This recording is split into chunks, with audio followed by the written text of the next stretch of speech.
directly from the Greek in 1523. After church authorities in England prevented him from translating the Bible there, he went to Germany in 1524, receiving financial support from wealthy London merchants. His New Testament translation was completed in July 1525 and printed at Cologne. Again under pressure, this time from city authorities, Tyndale fled to Worms, where two more editions were published in 1525. The first copies were smuggled into England in 1526, where they were at once proscribed. When the New Testament was finished, Tyndale began work on the Old Testament. The Pentateuch was issued in Marburg in 1530. Each of the five books of the Pentateuch were being separately published and circulated. Tyndale continued to work on the Old Testament translation, but was eventually captured in Antwerp before it was completed. Condemned for heresy, he was executed by strangulation and then burned at the stake at Vilvoorde in 1536. William Tyndale was a man of great faith. And honestly, without him, we probably wouldn't have the English translation of the Bible to where it is right now. And this is because only those who had much of a higher status and back then in the 1500s would only read the Latin translation in the Bible. The Catholics would read the Latin translation of the Bible, and it would cause them to have a lot more power. But Tyndale, he believed that everybody should be able to freely read the Bible and freely interpret the Bible with their own will and their own translation. And because of this, Tyndale, he faced persecution for years, and he faced obstacles on a road that seemed way too great to get past. But through it all, he kept his faith, and he finished the race. He had every opportunity to step away from the faith, but he never did. Even when he was being burned at the stake, he literally said his last words, "Lord, open the King of England's eyes." William Tyndale ran the race and kept the faith. In the very beginning of my sermon, I mentioned Hebrews 12, 1 through 2. That is our chosen passage today that we'll be studying. But we need to understand the context of Hebrews 12, 1 through 2. Because the very first word in Hebrews 12, 1 through 2 is therefore. So we have to ask ourselves the question, what is the therefore there for? And to answer that question, we have to go back a chapter, to chapter 11. And in Hebrews chapter 11, there are many people with great faith named. Abel, he gave a sacrifice to God with great faith. And God had commended him for it. Abel ran the race and kept the faith. Noah was commanded to build an ark before the worldwide flood comes to condemn the world. And with faith, Noah had built the ark. He ran the race and kept the faith. Abraham was told to go to the mountains and sacrifice his only son, Isaac. And with great faith, Abraham didn't question God. He went straight to the mountains, and he was ready, he was prepared to sacrifice his son. And because of Abraham's great faith, God had commended him. He ran the race and kept the faith.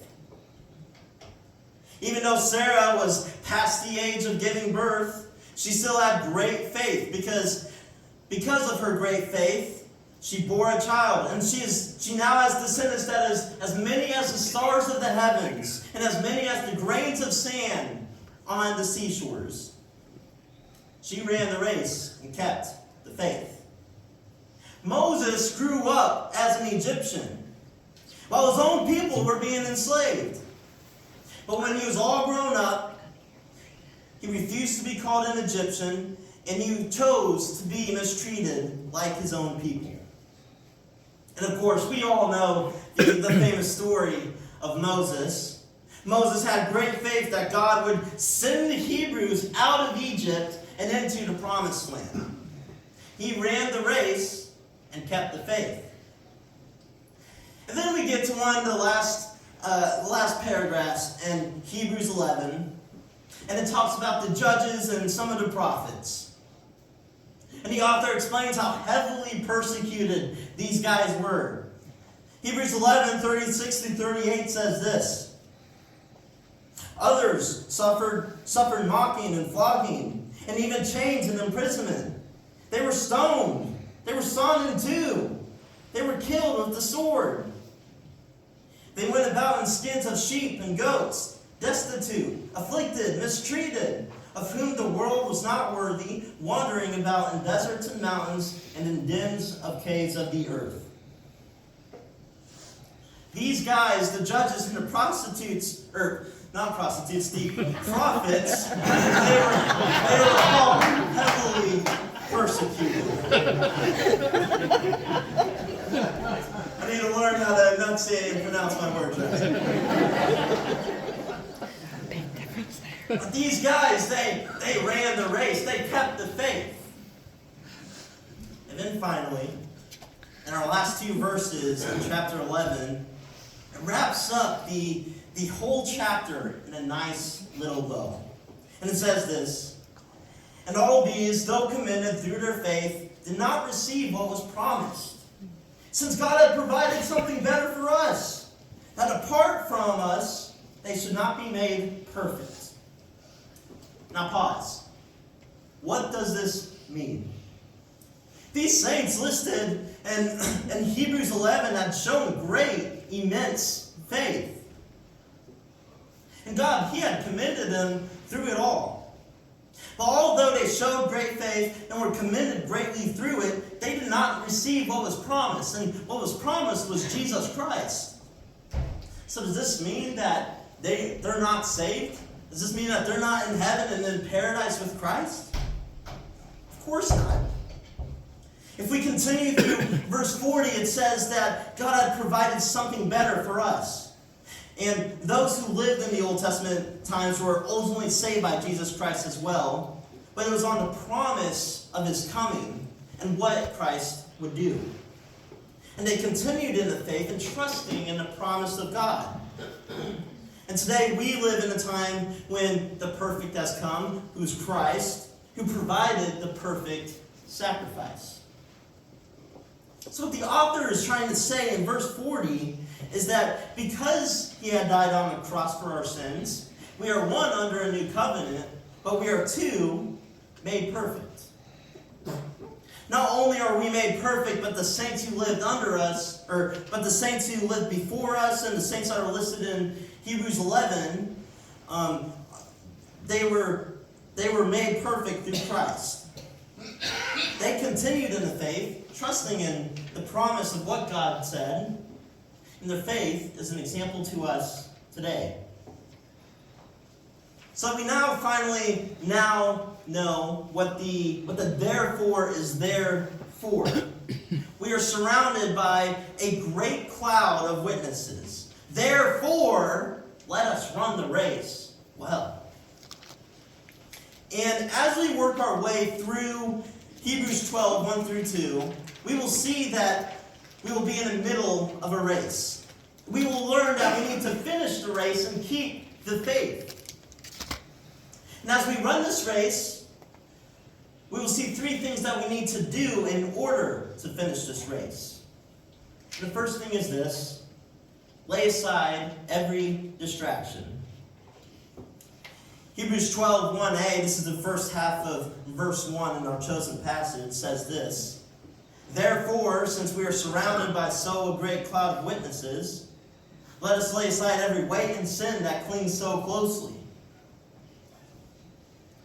So we know what the therefore is there for. And now the author is telling us that those he just listed, plus all the other saints that have been before us, is such a great number, and we are surrounded by their great testimonies. And who is the great cloud of witnesses? Is it just those who are mentioned in chapter 11? Or is it all the saints that have been before us? All the Christians who have had great faith? Well, the great cloud of witnesses is the saints that have lived before us, those who have ran the race and kept the faith. They're at the finish line cheering us on. And then we get to the first thing that we need to do. The author says that we need to lay aside every weight and sin that clings so closely. One thing to note here is that the author is saying also, not only do we need to have faith in Christ, but we need to also lay aside our weight and sin. We need to take off the weight that is weighing us down. We need to take those distractions and those sins or those sin struggles, whatever it is, and we need to throw it away so we don't lose faith in Christ. And it's important that we understand and apply what the author is trying to say here in the first half of verse 1, because it sets up the rest of the race metaphor that the author is conveying. So you're probably beginning to understand why I'm wearing a weighted vest. The whole point in a weighted vest is to help build endurance when you're running. So imagine you're training for a marathon. A marathon is a big race. It's 26.2 miles long. Now I'm going to be honest with you guys. If I were to run a marathon, I would run the 0.2 miles and walk the 26. And obviously what I'm trying to say here is that I would not be able to run the marathon. And a lot of it would be because I had not built the endurance to run it. And then the other reason would be because of this. So if I wanted to train for a marathon, I would have to, 1, run, but 2, wear a weighted vest to build more endurance. But when you finally meet the day when you put on those special running shoes and run that marathon, you're not going to wear the weighted vest in that marathon. You've built up as much endurance as you possibly could while training. And it's your time to shine. You are running the race. But of course, through the race, you'll face obstacles and build endurance while running the race as well. Mom, if you could mute me for a second.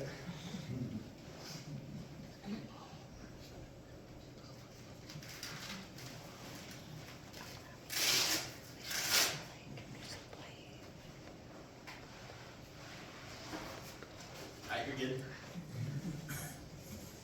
So this is I was told a 35-pound weighted vest, and I've been wearing it all service, and I've been wearing it to build more endurance, even though I haven't been running, but I've been enduring the pain through it all. And this represents the weight and the sin that is holding us down in our Christian life. That is heavy. So we need to take off whatever is weighing us down while we're running our race. That way, when we do run the race, when we are running, we can run a lot further than we first did because we are lighter and we have much more endurance. So we understand that we need to lay aside every weight holding on to us. These weights, they're distracting us from what is really important. It's distracting us from the race that we are all running, and it's distracting us from Jesus, our faith in Jesus. So as I go through this sermon, I wanted to walk us through a scenario, a real-life scenario that people may have. That way this passage is a bit more relatable. So maybe you're struggling with a financial difficulty. You have a lot of debt because of the student loans, and you used credit cards for a while, and you couldn't pay it off in time. You got more and more in debt, and now the interest is accumulating for years, and it's just getting worse. Not just that, but you have a family of 5, your spouse and 3 children, and you have to take care of them, and you have 2 car payments and 2 phone bills and a house payment. And you just think to yourself, when will it ever end? Because of the debt, the payments, and of course the family that you need to take care of. You're working 2 jobs, one 9 to 5, the other 5 to 10, and you barely have any free time. The free time that you do have, you want to spend it with your family, and then on Sundays, you think to yourself, I've been working so hard all week, I just want to relax. I don't want to go anywhere. I don't want to go to church. I just want to stay at home and relax. Your financial situation has caused you to be distracted. But you need to lay aside that distraction and focus on what's important. We need to finish the race and keep the faith by laying aside those distractions, those weight and sins that are clinging onto us so tightly. So the first thing that we need to do is lay aside these distractions. The second thing we need to do is run the race with endurance. Second half of verse 1 says this, and let us run the race with endurance, the race that is set before us. Now, we already talked a little bit about endurance earlier in my first point. But what does it mean? Well, if we run without endurance, we will not be able to finish the race. And you can take my illustration with the marathon. You would not be able to finish the marathon if you did not have endurance. So we must run the race with endurance. But you're not only building endurance while you're training, but you're also building endurance while you're running the race. There are going to be obstacles that you're going to face with your walk with Christ. There's going to be distractions, there's going to be sin issues, there's going to be persecution, and anything else you can think of. It's going to be a long and hard race. But those obstacles will help you build more endurance. Not only do we need to run with endurance, though, we need to run at a proper pace. We need to persevere because we are in it for the long haul. I remember as a kid, and this was in 5th or 6th grade or so, we would have to run a mile like once a year or so. And I remember my whole class got behind the line on the track. And the track was the mile track. It was 4 laps around for 1 mile. And we all got behind the line and waited for the coach to say go. And man, when the coach said go, I ran as fast as I could. And I left everybody behind in the dust. And I felt like the fastest kid in school for about 5 seconds. Because then I had to quickly stop and take a breather. Although I may have started quickly and gotten a little far, I eventually got a terrible mile time because I didn't have the proper pace and endurance. I wasn't in it for the long haul. And we need to think of the pace in our race as Christians. I've seen so many Christians, or so many people get baptized and become Christians, and they do a great job at first. They're so excited, and they do great for the first couple months to a year. But then they get burnt out, and they leave the faith. And Jesus, He warns us of people like this. He says that there are going to be people like the rocky soil who hear the word and sprout up with joy. They sprout up quickly. But when the sun comes down, when trials and persecutions comes, they're going to wither away. Their faith is going to die. We cannot have too fast of a pace when running the race. We have to be in it for the long haul. And of course, we can't run at too slow of a pace, otherwise we won't cross the finish line. We, of course, see many times in the Bible when people have run the race with endurance. One man I thought of very quickly was Paul. Paul, the Apostle Paul, was originally a great Pharisee, and he persecuted many Christians. But eventually he met Jesus on his way to Damascus, and after his encounter with Jesus, he went on 4 missionary journeys throughout his life. And on every one of these 4 missionary journeys, he was heavily persecuted and met many trials. 2 Corinthians 25 through 30, or 25 through 28 says this: 3 times I was beaten with rods. Once I was stoned. 3 times I was shipwrecked. A night and day I was adrift at sea. On frequent journeys, and danger from rivers, danger from robbers, danger from my own people, danger from Gentiles, danger in the city, danger in the wilderness, danger at sea, danger from false brothers, and toil and hardship through many a sleepless night, and hunger and thirst, often without food, and cold and exposure. And apart from other things, there is the daily pressure on me of my anxiety for all of the churches. Paul, he faced many trials and much persecution. But through it all, he kept the faith. He could have easily wavered from his faith, but he kept enduring. His endurance was strong. Let's take a look at somebody in the Old Testament.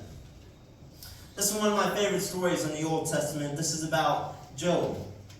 Job is described as an upright man, a righteous man, a man of great faith, and a man who loved and served the Lord. It seemed like everything was going well for Job in the beginning of the book of Job, but eventually he gets tested by Satan, and all of Job's kids dies. Job's wealth is gone. Job's health is at an all-time low.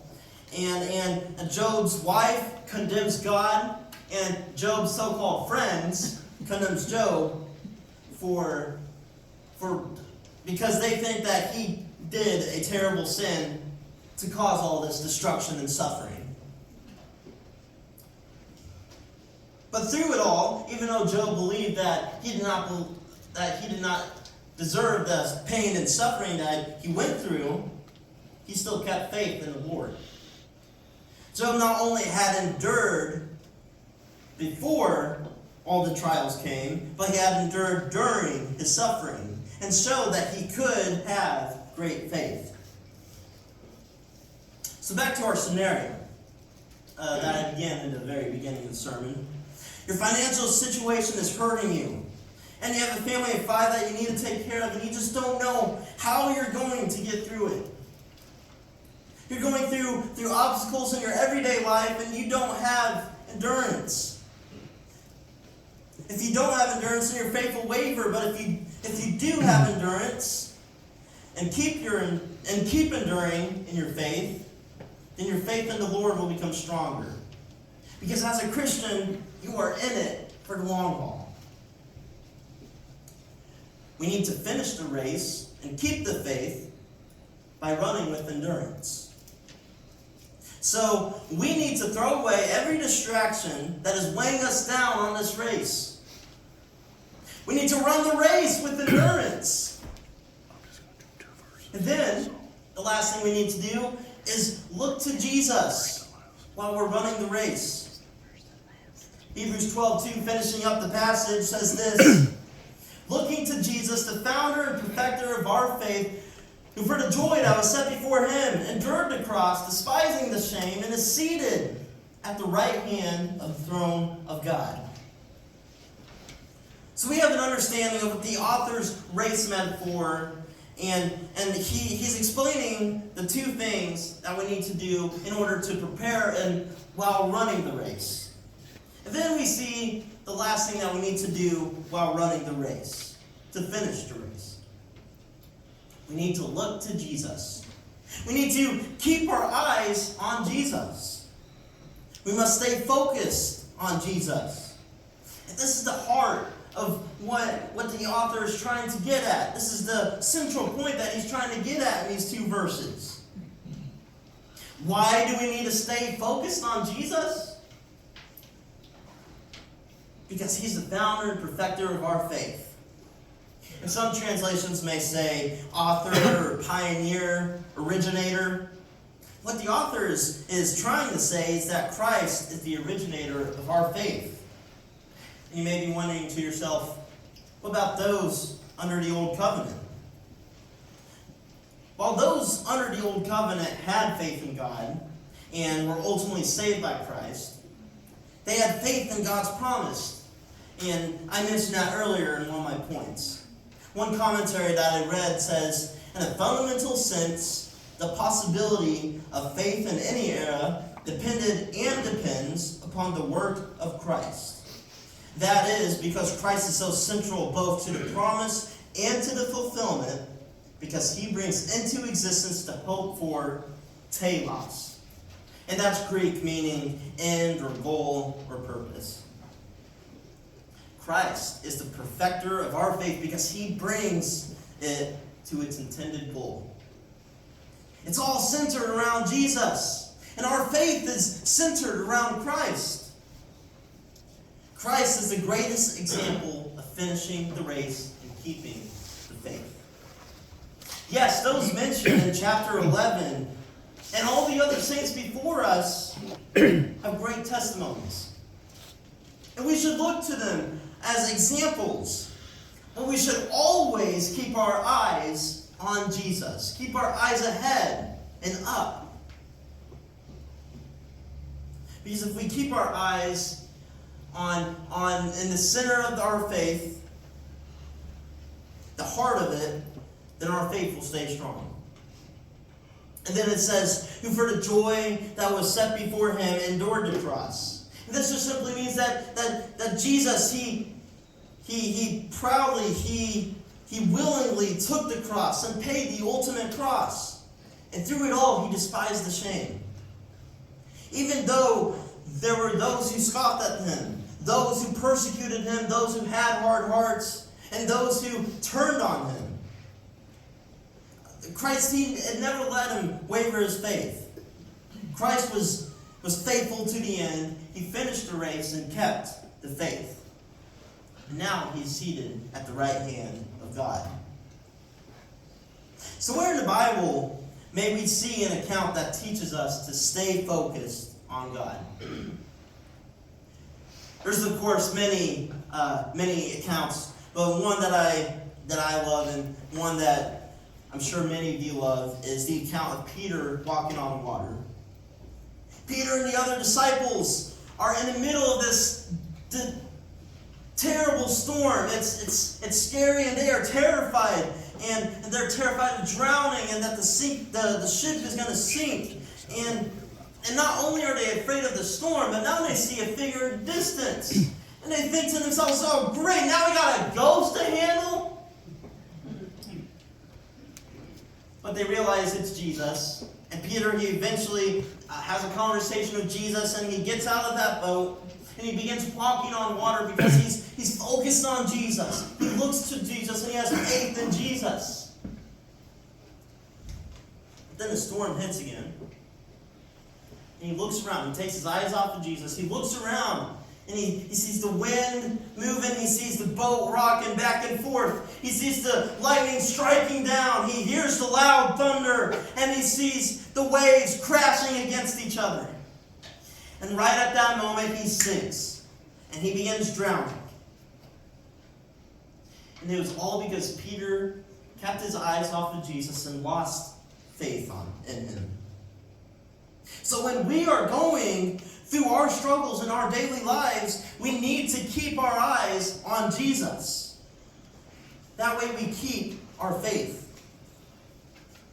Back to our scenario, finishing up our scenario. In the beginning, we see that you're completely distracted with taking care of your family and providing for them. And it's taking you away from the church. And making sure that your financial situation is in check. You're not going to church consistently and you're missing out on the fellowship with your fellow Christians. And you just kind of get sucked into the world of things and you lose focus on Jesus. Your endurance is weak and you realize that you need to have stronger endurance and keep the faith. You realize that you need to put God first. And when you face problems, you need to turn to God first. instead of second or third or last. And that's something I think a lot of us could agree we have struggled with in our lives at some point. When we face the problem, we've put God second, third, or last instead of first. We need to finish the race and keep the faith by looking to Jesus. James 1:2-4, count it all joy, my brothers, when you meet trials of various kinds. For you know that the testing of your faith produces steadfastness. So let steadfastness have its full effect, that you may be perfect and complete, lacking in nothing. 2 Timothy 4:7-8, I have fought the good fight. I have finished the race. I have kept the faith. Henceforth there is laid up for me a crown of righteousness, which the Lord, the righteous judge, will reward to me on that day. Not only to me, but also to those who have loved his appearing. You must finish the race and keep the faith. I'm going to ask the band to come up, as it's a time for invitation. You may be in one of two boats. The first boat you may be in is that you're a Christian. You've been running the race. You know that the race is difficult. And there may be times when you want to waver from the faith, but keep running with endurance. The great cloud of witnesses, the saints before us, are cheering you on. They're at the end of the finish line, and they're ready to celebrate with you. So keep going. The other boat you may be in is that you're someone who's on the fence about being baptized. If that's the case, then my question to you is, what's keeping you from getting baptized? We don't know if there's going to be a tomorrow. Jesus said it himself, the day of the Lord will come like a thief in the night.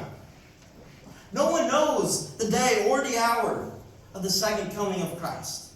And when he does come, it's going to be too late to change your mind. All of us are in this race, whether we are believers or not. Some will finish the race, and some won't. So if you are here today and you want to make a decision to dedicate your life to Christ, you want to run the race with endurance, you want to serve God, and you want to finish the race and keep the faith, then come forward as we sing this last song.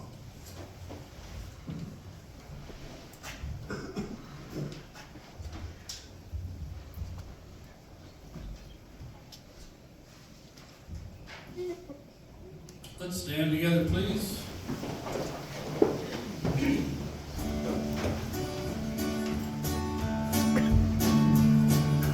King of my life, I crown thee now. Thine shall glory be, lest I